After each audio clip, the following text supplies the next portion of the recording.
Au mois de mars, j'ai vraiment beaucoup lu. Il est temps de vous parler un petit peu de mes avis lecture qui ont eu lieu suite à mes très nombreuses lectures. Rien que le temps de faire la miniature, j'en ai une crampe dans les bras pour tenir toute cette pile de livres. Et encore, on n'est que sur la partie 2 de l'update lecture. Donc si vous n'avez pas vu la première partie, n'hésitez pas à aller voir la vidéo précédente.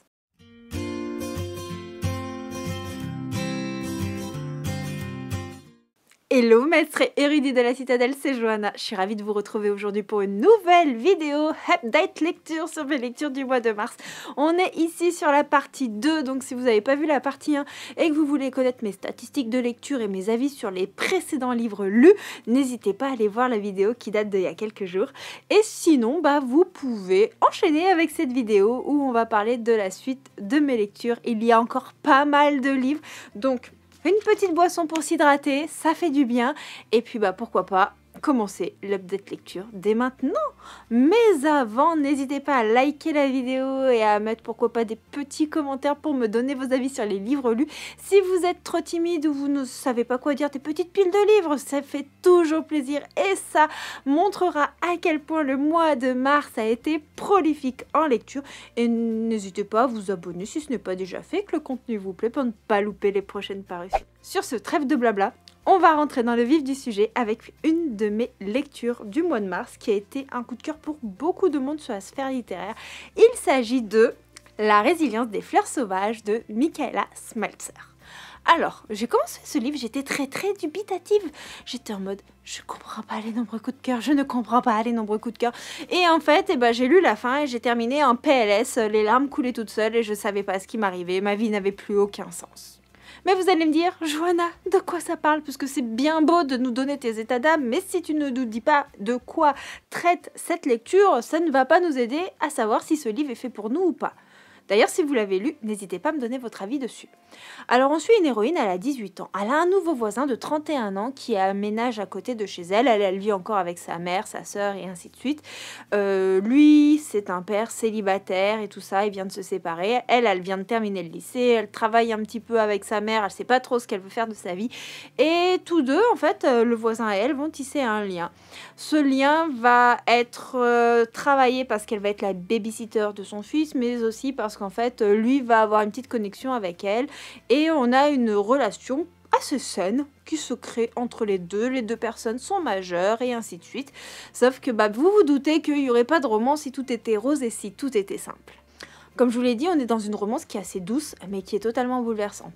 La résilience des fleurs sauvages, vous l'aurez compris, c'est une romance avec une différence d'âge entre deux personnages, donc un top age gap. Leur relation va se construire lentement, sainement, beaucoup de douceur, beaucoup de bienveillance, des notions de respect, de consentement, et ça c'est très appréciable, on le note.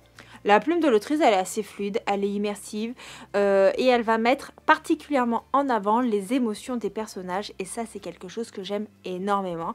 Surtout que le récit va aborder plusieurs thématiques assez fortes. Derrière le côté tendre de cette romance va se cacher des sujets très lourds. Et je savais que ça allait être très dur lors de la lecture, mais je m'attendais pas à ce coup de massue. En fait, je m'étais fait une toute autre idée de ce qu'allait être la fin en termes de dureté. Et en fait, c'était tout aussi dur, mais pas de la façon dont je le pensais, ce qui fait que j'ai été totalement anéantie à la fin de ma lecture. Pour ceux qui le savent et qui étaient avec moi lors d'un stream sur Twitch, d'ailleurs n'hésitez pas à me suivre là-bas, j'y suis plus que très active en ce moment, j'étais en larmes à la fin de ma lecture. Ma vie n'avait plus aucun sens, j'étais totalement bouleversée. Les personnages, eux, dans cette histoire, ils sont attachants. Sachant qu'au début, j'étais quand même assez mal à l'aise tout au long de ma lecture. Alors pourtant, tout était doux, tout était bienveillant. Toutefois, il y a une thématique que j'aime pas tellement, qui est apparue de manière assez brève, mais suffisamment pour me faire un peu rager. Et la grande générosité du héros, le fait que ça se passe trop bien, je sais pas, ça me mettait mal à l'aise. J'avais l'impression qu'il y avait quelque chose de pas net dans cette histoire et de ce fait j'étais en mode mais je comprends pas la hype et j'ai fini le livre et là j'ai fait je comprends la hype. Voilà, ça c'est mon petit ressenti sur La résilience des fleurs sauvages de Michaela Smeltzer que j'ai reçu en service de presse par les éditions Pâle que je remercie énormément pour leur confiance et je dois dire que à présent j'ai hâte que sorte le tome 2 parce que vu la fin du 1 il me faut absolument le tome 2. Pour celles et ceux qui ont aimé Endless Fall de Louise Langlois, il faut que vous lisiez Silent Fall de Louise Langlois. Et si jamais Endless Fall vous intéressait, sachez que Silent Fall est le spin-off de cette histoire-là, un tome compagnon, et que même si vous pouvez le lire de façon indépendante, vous n'allez pas comprendre tous les petits clins d'œil si vous n'avez pas lu le tome qui parle de d'autres personnages. Silent Fall de Louise Langlois, ça a été une lecture qui me faisait très peur et en même temps j'avais très envie de la découvrir. Je vous explique un petit peu pourquoi. Je suis une personne qui a souvent des petits soucis avec les spin-off tomes compagnons et généralement la lecture se passe beaucoup moins bien, je suis déçue, voire j'abandonne. Là, ça n'a pas du tout été le cas, j'ai été totalement subjuguée et j'ai même préféré ce tome-là à Endless Fall, qui avait été déjà une excellente lecture. Imaginez à quel point j'ai accroché avec Silent Fall. Vivement le collector. Franchement, je pense qu'ils vont le leur sortir, parce que bon, ça aurait été dommage de faire un collector sur Endless Fall sans le faire pour Silent Fall. Il n'y a pas encore de nouvelles de la maison d'édition là-dessus, mais on croise les doigts. Dans Silent Fall, on va suivre deux personnages, Holden et Lexi, qui sont amis depuis très longtemps, mais il y a une connexion particulière entre eux, et surtout on sait que Lexi dans Endless Fall, elle a une histoire de vie qui est hors norme, très particulière, et j'avoue que c'est un personnage qui intrigue énormément et dont on a envie de connaître l'histoire. Et avec Silent Fall, ça va être le cas. Je ne vous en dis pas plus parce que je ne voudrais pas spoiler Endless Fall, mais sachez que ici, vous êtes dans une lecture avec un slow burn, mais d'une intensité incroyable.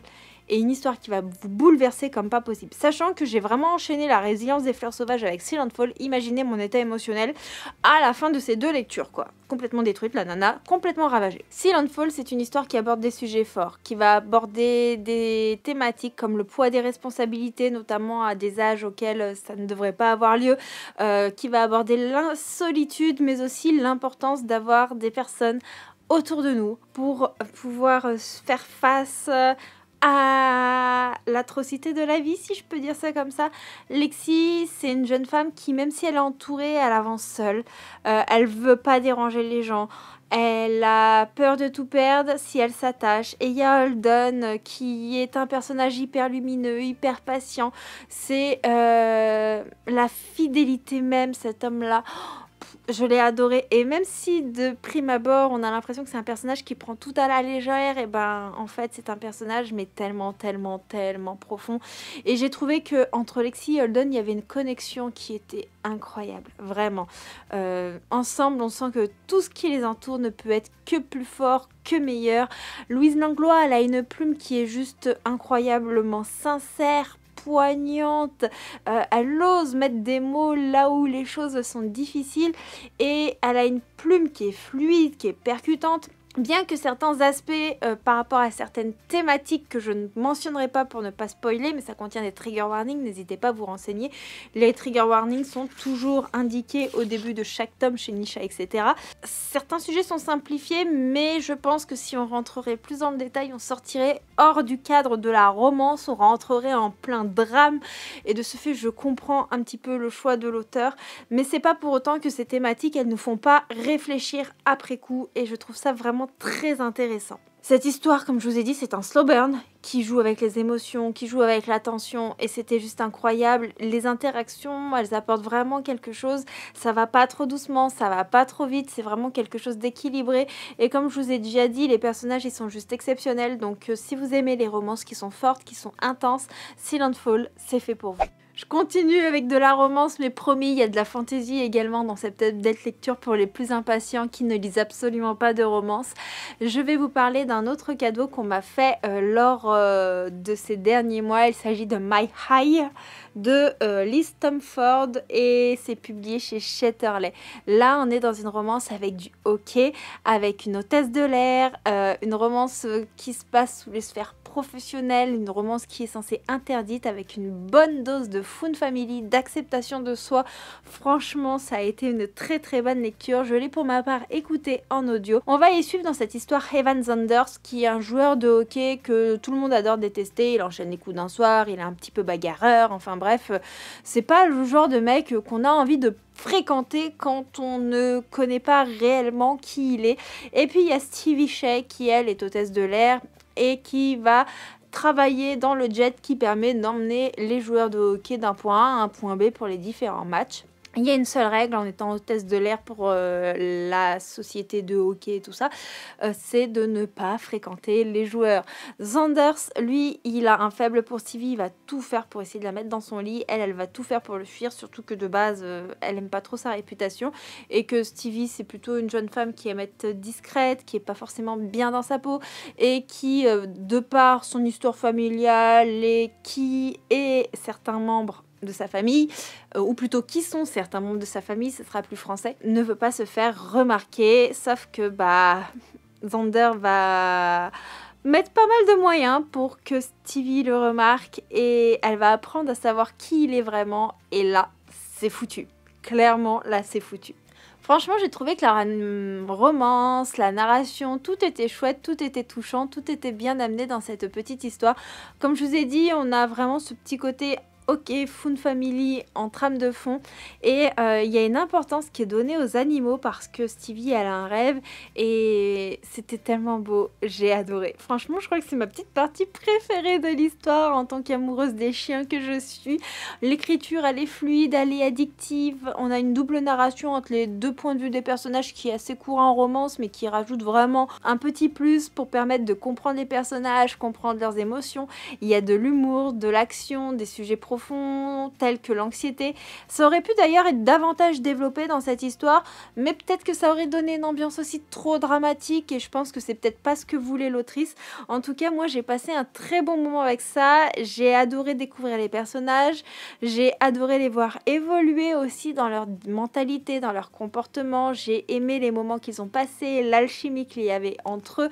Franchement, c'est une romance où il y a de l'émotion, de la légèreté, mais il y a également des petits sujets forts en trame de fond qui auraient peut-être été un peu plus travaillés pour être encore meilleurs, mais franchement j'ai passé un très très chouette moment en lecture. Et franchement, pour le moment, j'ai pas eu de déception chez Shetterley. Je pense que cette maison d'édition est faite pour moi. Je continue avec les cadeaux et certainement avec ma meilleure lecture du mois de mars. Enfin, mes deux meilleures lectures. Il s'agit de la duologie. Je dis duologie parce que le tome 3 n'est pas encore sorti et je suis en train de le lire en VO. Donc, God and Monster de Amber V. Nicole. Donc, le livre maudit d'Azraël pour le tome 1. Qui était également encore un cadeau de l'une d'entre vous, que je remercie énormément pour tous ces craquages. Elle en fait beaucoup trop et elle me touche énormément, toujours à travers ces petits mots, son soutien parce qu'elle est toujours là sur tous les réseaux sociaux. Et donc dans cette histoire, on est dans une urban fantasy qui est à la fois sombre, addictif et où chaque révélation va laisser sur le popotin et clairement, faut pas lire debout parce que si on tombe, ça fait mal. Et c'est une personne qui s'est déjà pété le coccyx qui vous dit ça. Alors il faut savoir que dans cette histoire, on va suivre deux destructeurs de monde. Diana, il y a 1000 ans de ça, elle a donné sa vie afin de pouvoir sauver sa sœur. De ce fait, elle a fait un pacte avec un personnage qui s'appelle Kaden, qui est immortel. Et depuis, comme elle a fait le pacte pour sauver sa sœur, pour pas la perdre, elle lui doit tout, elle doit travailler pour lui. Et forcément, il va y avoir une petite relation pas très saine entre les deux. Sauf que ils vont partir à la recherche d'un livre. C'est le livre d'Azraël. Et en allant chercher ce livre, Diana va faire quelque chose. Et ce quelque chose va libérer un autre dieu d'un ancien monde. Et ce dieu s'appelle Samkiel. Mais dans ce nouveau monde, on le connaît sous le nom de Liam. Un personnage juste extraordinaire à mes yeux, franchement. C'est mon petit chouchou d'amour. Bref. Donc, il faut savoir que ce personnage fait peur à beaucoup de monde parce que il est connu vraiment comme le destructeur de monde et on sait que s'il se réveille, selon ce qu'il fait, tout ce qu'on connaît pourrait disparaître. Du moins, c'est ce que l'on croit. Sauf que les choses à son réveil ne vont pas se passer comme prévu et Diana pourrait très bien changer d'allégeance pour pouvoir sauver la personne à qui elle tient le plus, sa sœur. Voilà, je vous en dis pas plus, le résumé est très très bref et ne montre pas l'étendue de l'univers, mais sachez qu'on a un mélange explosif d'urban fantasy, de romance, avec énormément de complots, de trahison, et j'ai aimé que tout cela s'entrelace dans un petit contexte très empli de mystères. Alors dans ce tome 1, le world building il reste quand même assez nébuleux. On a compris qu'on est sur un monde, il y a des humains, il y a des monstres, il y a des divinités, voilà, il y a diverses créatures surnaturelles, des sorcières, ainsi de suite et ainsi de suite. Bref, ça on a compris, mais il faut savoir qu'on parle d'autres mondes avec des dimensions parallèles, d'autres planètes, et tout serait lié, tout aurait une incidence, mais on comprend pas encore l'importance de celle-ci dans ce tome 1. Et franchement, le tout, même si on n'a pas encore tous les éléments, est hyper fluide, hyper immersif. Et c'est assez facile à lire parce que les informations importantes sont décidées au fur et à mesure des dialogues entre les personnages. On apprend les choses vraiment avec énormément de fluidité. On ne s'ennuie en aucun cas. Ça a beau être un pavé, le tome 1 est écrit assez gros. Chose qui va changer dans le tome 2, parce que dans le tome 2, je peux vous garantir que la typographie est beaucoup plus petite. Mais toutefois, ça se lit hyper vite, hyper facilement. L'intrigue, elle tient en haleine du début à la fin. Il y a des manipulations, des secrets, des jeux de pouvoir. C'est vraiment tout ce que j'aime dans ce genre de lecture. Puis il y a une tension et il y a un slow burn de qualité. Personnellement, j'adore ça. Pour moi, le point fort de cette histoire, c'est avant tout, toutefois, les personnages, puisque Diana, c'est une héroïne qui est morally grey, sous toutes les coutures. Elle est hyper touchante, elle a de gros dilemmes, et les choix qu'elle a à faire, sont vraiment pas faciles. Et les personnages masculins, eux, ils sont en plus de mystère, et en même temps, ils sont aux antipodes. Il y a Kaden... on sent que c'est le mal incarné, mais en même temps, il a une petite part d'humanité qui vous touche. Et Liam, on sait que il est pas bon non plus, mais qu'il est pas mauvais non plus. Et c'est un personnage dont j'aime beaucoup la psychologie et toute l'émotion qu'il fait retranscrire. J'aime beaucoup ça de lui. Franchement, je pense que c'est mon personnage préféré avec Diana dans cette histoire, bien que Diana, il y a plusieurs moments où j'ai eu envie de la claquer. Enfin bref, ce premier tome, il m'a vraiment captivée. Je l'ai trouvé très intense. Et la preuve en est parce que j'ai pas pu m'empêcher de continuer avec le tome 2 que j'ai dévoré. J'ai fait quasiment les 2 tomes en 4 jours. Hein. Vraiment. Le tome 2, je l'ai dévoré, mais vraiment. Et quand je vous dis que c'est écrit plus petit, je vous montre un petit peu comme ça. C'est vraiment pas du tout la même typographie, bien que ça reste très agréable à lire, puisqu'on a quand même des très bons interlignes. Ce tome 2... je l'ai adoré, mais en le recommençant, j'ai eu un peu peur parce qu'il y avait un schéma par rapport à ce qui s'était passé dans le tome 1 qui était assez présent et j'avais peur que ce schéma dure trop longtemps et que ce soit lassant et que ça m'irrite.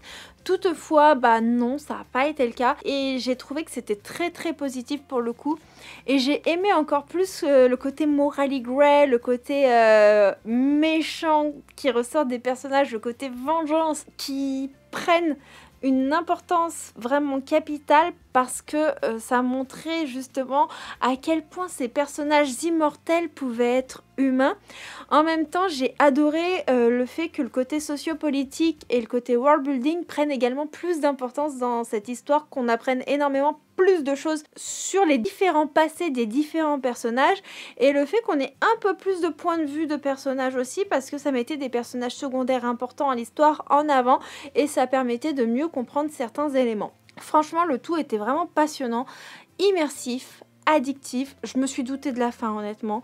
Je l'ai vu venir, pour autant, ça m'a pas empêché de me dire waouh, c'était incroyable et j'ai besoin de la suite. Et là, je suis en train de lire le tome 3 en VO. Je ne comprends pas tout, mais j'essaie de comprendre l'essentiel et je suis contente de faire une lecture VO sur une saga qui me tient en haleine parce que je sens que de tome en tome, ça va être que meilleur. Adepte de Fae, adepte de harem inversé, adepte de la Belle et la Bête, j'ai lu le tome 2 de Beast of the Briar de Elizabeth Helen, donc Woven by Gold, publié chez Shutterley, et franchement j'ai adoré ce tome, je l'ai même préféré au premier.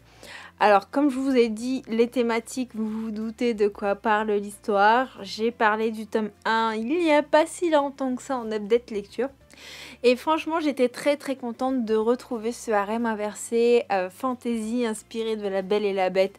Et j'ai adoré plonger de manière beaucoup plus approfondie dans cet univers, dans les têtes des différents princes, mais également de notre héroïne, de découvrir d'autres royaumes que l'on avait découverts dans le tome 1. Et j'ai adoré l'ambiance qui était vraiment envoûtante, qui mettait en avant les différents liens qui se justice entre notre héroïne Rosalina et les différents princes. Et c'était d'une intensité et ça donnait chaud. C'était spicy à souhait. Quand je vous ai dit que le tome 1 était vraiment léger en spicy, sachez que le tome 2 monte la température d'un cran. Il fait très très chaud par ici. La plume était vraiment addictive. J'ai quasiment torché ce tome presque d'une traite. J'ai dit un presque parce qu'il a fallu que je dorme et que j'aille bosser. Sinon, le tome aurait vraiment été fini puisque j'ai dégommé plus de 70% en une soirée de ce tome et les 30% le lendemain. Il y a vraiment des scènes très très très explicites, très très détaillées, mais qui accentuent vraiment la dynamique entre les personnages. Pour moi, elles servent à l'histoire. L'intrigue avance tout doucement en tout ce qui touche la malédiction et ainsi de suite, mais on se pose également des petites questions sur ce qu'il y a pu avoir entre certains princes et leur famille. Il y a beaucoup de rebondissements, alors certes ils sont prévisibles, certes il y a des dialogues qui sont un peu cringe, mais pour autant ça ne m'a pas empêché d'être à fond dedans. Les tensions et les révélations étaient vraiment top, même si j'avoue que les personnages, des fois j'ai envie de leur dire ouvrez les yeux. Vous ne voyez pas l'évidence même, vous venez de la souligner à l'oral pour les autres, mais pour vous-même, vous êtes incapable de la voir. C'était tellement drôle, j'avais trop envie de les secouer, c'était énorme. Et malgré ça, j'ai adoré cette lecture qui était sensuelle et impossible à lâcher. Franchement, c'était très très chouette. Alors, si on parle d'un point de vue 100% fantasy, j'aurais eu peut-être des petites déceptions, mais comme c'est un harem inversé, je n'ai pas forcément les mêmes attentes. Je vous l'ai dit lors du dernier book haul, j'avais acheté le tome 2 de The Foxglove King sans le vouloir. Et donc, je me suis acheté le tome 1 par la suite et j'ai lu ce tome 1. Et je pense donc que je vais pas tarder à lire le tome 2. Donc, c'est The Foxglove King de la saga The Nightshade Crowd de Hannah Whitten. Je m'excuse vraiment pour vos oreilles et mon écorchement de mots anglophones. Cette fantasy romance va parler de nécromancie, du culte de la mort et rien que ça, c'était fait pour me plaire. On va suivre Laure, une héroïne, elle a 13 ans et elle va échapper à un culte secret. Elle a une seule règle depuis plus d'une dizaine d'années, c'est de ne pas se laisser prendre par ce culte. Elle est devenue trafiquante de poison et elle a une affinité avec une magie qu'on appelle la mortem. Sauf que vous vous imaginez bien que Laure va se faire capturer et de ce fait, lorsqu'elle va se faire capturer après, elle va devoir officier pour le roi qui a des attentions envers elle et elle va devoir collaborer avec Gabriel qui est un prêtre du culte de la mort et Bastian qui est le prince héritier et de ce fait elle va devoir surfer entre intrigue politique, intrigue religieuse et amoureuse puisqu'il va y avoir un triangle amoureux au sein de cette histoire. Je vous l'ai résumé de façon assez floue mais je dois dire que en fait il se passe pas grand chose dans ce tome là pour que je puisse vous faire un résumé beaucoup plus qualitatif. On a vraiment une histoire avec un début très lent. Mais quand je dis lent, mais c'est lent, mais c'est lent. Mais par contre, on a une fin très explosive à contre-coup. Foxglove King, c'est un monde où vous allez découvrir de la magie, vous allez découvrir justement tout ce qui va toucher à la mort, à la nécromancie, mais le tout entremêlé de jeux de cours, une ambiance qui est assez sombre. En fait, pour moi, c'est vraiment une fantaisie d'ambiance plus que d'action, avec un récit qui prend plus que son temps pour décrire les différentes interactions, les différentes choses qui se passent au sein du royaume, au sein de la cour, au sein du culte de la mort. Et le tout est bien construit avec une plume assez lente, comme je vous ai dit. Mais toutefois, on a des intrigues politiques et magiques qui sont prenantes et qui donnent quand même envie de continuer, qui attisent la curiosité. Et j'ai adoré les différentes tensions, les différents rebondissements de la fin, bien que j'ai eu du mal à m'attacher au personnage et le triangle amoureux, c'est plus quelque chose que j'aime autant adolescente, j'avais adoré celui de The Vampire Diaries, j'avais adoré celui de Twilight, et je parle bien des bouquins avant de parler des séries. Toutefois, aujourd'hui, c'est plus du tout ce qui m'attire. Donc, de ce fait, j'espère que la suite donnera quand même plus de profondeur à l'histoire. Ça reste dans l'ensemble une bonne lecture, un peu trop lente à mon goût, mais le final a un petit peu changé la donne, et ma curiosité est attisée, donc ça reste très positif. Le livre suivant, je l'ai dégommé. J'ai pas pu m'arrêter de le lire une fois commencé. Il s'agit de The Naughty Dreams de Emily King, que j'ai reçu en service de presse de la part des éditions Addictive. Ce livre, il est impossible à lâcher. J'ai mis en pause toute ma vie pour le lire et franchement, je ne regrette rien.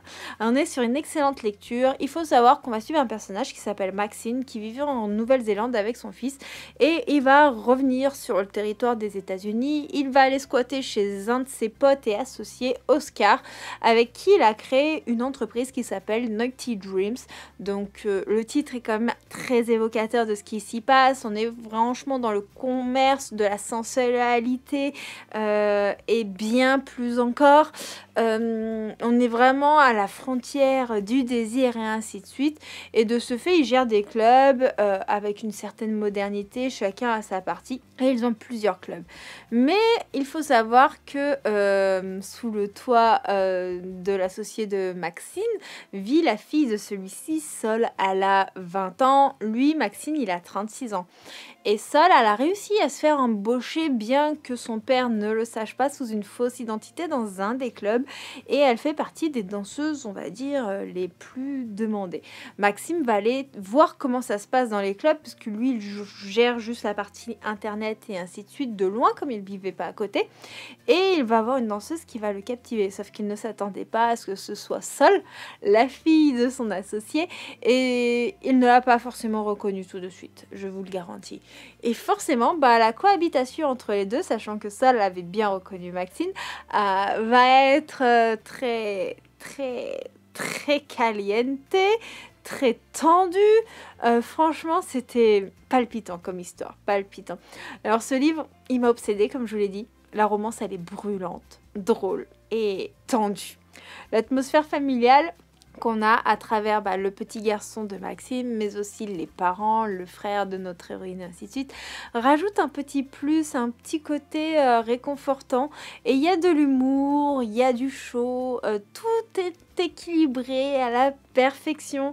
J'ai beaucoup aimé le côté age gap de cette histoire. On est encore une fois dans un age gap avec des personnages majeurs, ça me dérange pas. Je suis plus dérangée avec le age gap quand les personnages sont très très jeunes et que l'autre est majeur, mais là j'ai trouvé que c'était très très sympathique.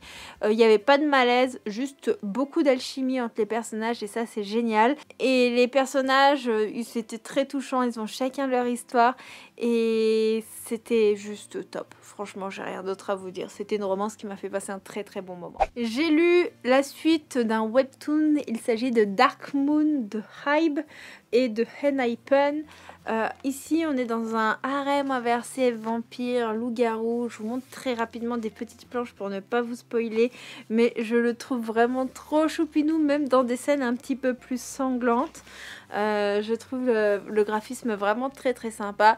Il faut savoir qu'on est dans une académie où tout n'est pas que repos. Notre héroïne, elle a une haine profonde pour tout ce qui touche au surnaturel, parce que elle a vu son meilleur ami disparaître à cause d'un vampire, sauf qu'elle ne s'attend pas à ce que tous les garçons avec qui elle tisse des liens sont plus que des créatures surnaturelles. Voilà. Alors c'est un webtoon qui est à la fois mignon et à la fois sanglant et addictif. Franchement, je trouve que le mélange de romance et de surnaturel est top. L'univers se dévoile très très progressivement au sein de la lecture. Et franchement, j'adore quoi. C'est visuellement un régal, c'est doux. C'est sombre et je trouve que ce mélange, mais c'est ce que j'aime. C'est ce que j'aime, c'est équilibré et ça apporte une réelle identité à ce petit webcomic. Il y a beaucoup de mystères qui s'épaississent au sein de cette histoire. Il y a beaucoup de tensions et franchement, j'ai tourné les pages sans voir le temps passer. Je sens que la romance va vraiment jouer un rôle clé dans cette histoire et je pense voir la tournure qu'elle va prendre, mais j'ai hâte de lire la suite. Je vous en dis pas plus, ça reste du graphique, je sais que c'est pas ce que vous préférez. sur cette chaîne. Vous me suivez pas spécialement pour mes lectures graphiques, mais moi j'adore en faire de temps à autre et je prends plaisir à vous en parler quand même. Je vais essayer de pas trop m'attarder puisque la caméra a bientôt plus de batterie. J'ai lu The South Girl de Aya Estrella, qui est également un cadeau d'une personne de la communauté des érudits, et franchement j'ai passé un bon moment, bien que je m'attendais à toute autre chose en commençant cette lecture. Ici, secret, tension, enquête, voilà les thématiques de cette histoire, et croyez-moi que elle prend une tournure sur laquelle on n'est pas tout à fait prêt. Donc c'est la saga King's University, je crois qu'il y a 2 tomes, c'est publié chez Plume du Web. Et ici vous allez suivre une jeune femme qui est issue des quartiers sud, qui devait aller en prison, mais pour échapper à sa peine de prison, une enquêtrice va lui proposer un deal, intégrer la King's University pour essayer d'attraper un violeur. En gros, c'est ça. Donc Elvira, elle va devoir arriver là-bas, se faire sa place, parce qu'il faut savoir qu'elle a un QI assez élevé et qu'elle a déjà aidé la police sur certaines enquêtes. Mais elle va devoir rencontrer et faire la connaissance de plusieurs jeunes de cette King's Academy, université, pardon. Et ces jeunes sont issus de familles plus que favorables, très friqués, ils ont des secrets à cacher, voilà. Donc on est vraiment dans une romance qui sort des sentiers battus avec une affaire, une enquête, des secrets, des familles plus que dysfonctionnelles, et on a une ambiance fun family puisqu'il y a un noyau fort entre différents personnages qui va se créer au sein de cette histoire. Et honnêtement, j'ai directement été happée par l'intrigue qui m'a d'ailleurs fait penser à pas mal de petites enquêtes de Véronica Mars dans la saison 3, mais je n'en dirai pas plus. Véronica Mars, c'était une série que j'adorais avant. Et la plume, franchement, elle se lit toute seule, l'atmosphère est intrigante et l'autrice sait lâcher les infos au bon moment pour qu'on puisse avoir envie de continuer l'histoire et intriguer notre curiosité. Toutefois, si vous aimez les romances douces, si vous aimez les romances bienveillantes, si vous aimez les romances très saines, fuyez ce titre parce que là c'est brut, c'est froid, les relations sont tendues et les personnages sont assez tordus. On n'est pas dans de la dark, on est vraiment dans un livre de romance à suspense, mais tout n'est pas sain, tout n'est pas bienveillant, et par contre on a vraiment une enquête qui est très présente et qui va apporter un véritable plus à cette histoire. Les personnages, ils sont pas hyper attachants, du moins de mon point de vue. Je trouve qu'ils soufflent beaucoup le chaud et le froid, et j'ai failli m'énerver plus d'une fois sur eux, surtout à la fin. J'avais trouvé qu'il y avait certains aspects qui étaient quand même très redondants. Toutefois, j'ai quand même envie d'en apprendre plus, j'ai envie de voir ce qui va se passer, donc bon, King's University et moi, on aura un round 2. Je vais terminer malheureusement sur une petite déception, un livre que j'avais vraiment très envie d'aimer et qui, je sais, a plu à énormément de monde.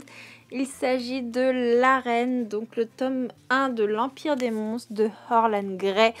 Alors, je voulais vraiment aimer ce livre. J'avais adoré Le Prince de l'Autre Monde de Orlan, et de ce fait, je m'étais dit, il y a moyen que je matche totalement avec cette dark romantasy qui, pour le coup, n'a pas été ma meilleure lecture du mois. Alors ici, on a une vibe très Hunger Games dès le début. Il faut savoir que Hunger Games et moi, on a une relation compliquée. Vous savez, les petits statuts qu'on mettait à l'époque sur Facebook et tout. Je me sens vraiment vieille, mais bref. Et ben, voilà. Lui et moi, on a eu vraiment un petit statut compliqué. L'univers de cette histoire, il aurait pu me happer, mais j'ai manqué de repères et de développement pour arriver à m'immerger dans celui-ci. Toutefois, sachez que on est avec une héroïne qui va faire des jeux et suite à un vol qui va tourner mal, elle va être arrêtée et condamnée à devenir l'esclave sexuelle d'un empereur, sauf que elle se retrouve alors confrontée à des dilemmes et ainsi de suite au niveau sociopolitique. Voilà, mon résumé est très bref, mais il faut dire que j'ai pas été hyper immergée dans ce livre pour vous faire quelque chose de plus détaillé. Malgré tout, malgré qu'il y a plein de choses qui m'ont dérangée au sein de cette histoire, la plume elle est très fluide, c'est juste que j'ai pas été embarquée, j'ai pas accroché avec les personnages, la romance et l'univers, il y a des idées intéressantes, mais je suis vraiment restée trop en dehors de cette histoire pour pouvoir être happée complètement par ce livre. Les personnages, ils sont tous gris. Et ils sont gris, mais je n'ai pas compris leur psychologie. C'est trop fou pour moi et du coup, je suis restée perplexe face à beaucoup de leurs réactions. J'ai pas réussi à avoir d'empathie. Et c'est quelque chose qui fait que pour moi c'est dur d'avoir une connexion émotionnelle avec le livre. Donc voilà, je l'ai lu mais tout en étant extérieur, en n'étant pas du tout impliquée de ce fait, bah ça n'a pas matché.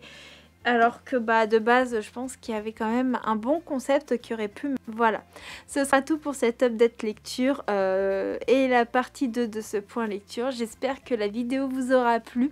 N'hésitez pas à me dire si vous avez lu certains de ces livres, si vous les avez aimés, s'il y en a d'autres qui vous tentent. Et en attendant, bah moi je vous fais plein de gros bisous et on se retrouve très bientôt pour une prochaine vidéo. Ciao ciao!